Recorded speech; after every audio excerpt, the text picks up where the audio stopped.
I think that Jerry Jones should try and hire Tony Romo. I think he should try and hire somebody like a Tony Romo. Somebody that he loves like an adopted son and that he will respect, that has the charisma, not just the football acumen. Because if you listen to Tony Romo talk football, the man clearly is incredibly knowledgeable about the game of football. Get Tony Romo up in there, but don't just stop there. Surround and insulate yourself with people, not just your son Stephen, who I know tries, and don't get me wrong, I'm not advocating getting rid of Stephen Jones. I'm saying Stephen Jones, have somebody like Tony Romo be your GM, make sure he has the license and the power to hire the coach, but also the prime times, the Michael Irvins of the world, have them as consultants, where you're insulating yourself with folks that love the Cowboy brand just as much as you do.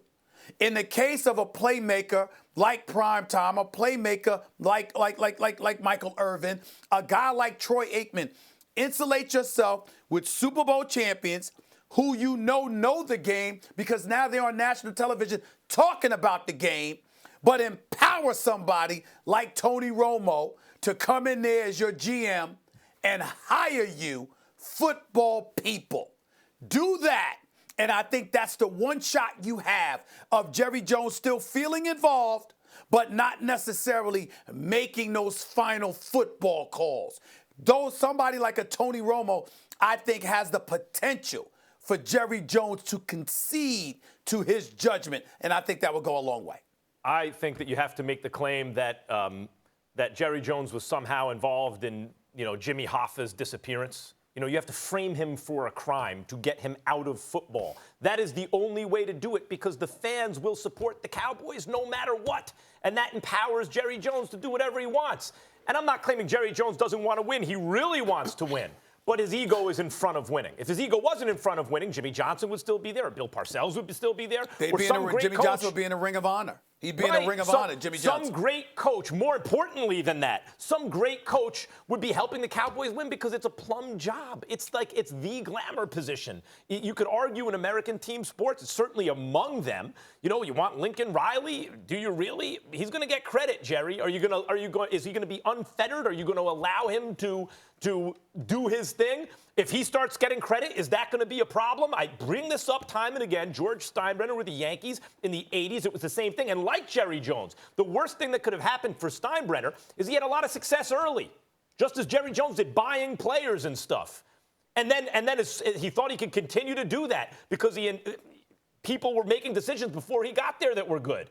And he continued to in his kind of misguided ways, and he was running the team into the ground. And it wasn't until Steinbrenner was suspended for a crime from baseball for several years that they were able to build it up in his absence. You're going to have to claim that he was the judge who gave Canelo the draw in the Mayweather fight. You have to frame him for some crime to get him out of football, because otherwise Will Cain and a lot of them will continue to empower Jerry Jones by making excuses for why the Cowboys are really good. They're going to win the Super Bowl. It's really, there's no other way. All right, so with all due respect to Troy Aikman, and I have immense respect for a Hall of Famer, 3-time Super Bowl champion, and Dallas Cowboy legend, I reject the premise. Troy, on my show yesterday, talked around the idea that we're all now addressing. He essentially indicted Jerry Jones as GM. I don't think Jerry Jones as GM of the Cowboys has been a problem, at least not in recent history. And in fact, I think he has turned over most of those GMing duties to his son, Stephen Jones. And what is that? What evidence do we have of that? Well, first, we all know the story of Stephen talking Jerry into taking Zach Martin over Johnny Manziel, Johnny Football. We know in the past 6 months, we've heard the stories of the people around Jerry Jones, like you're asking for, Stephen A., talking him into cutting Dez Bryant.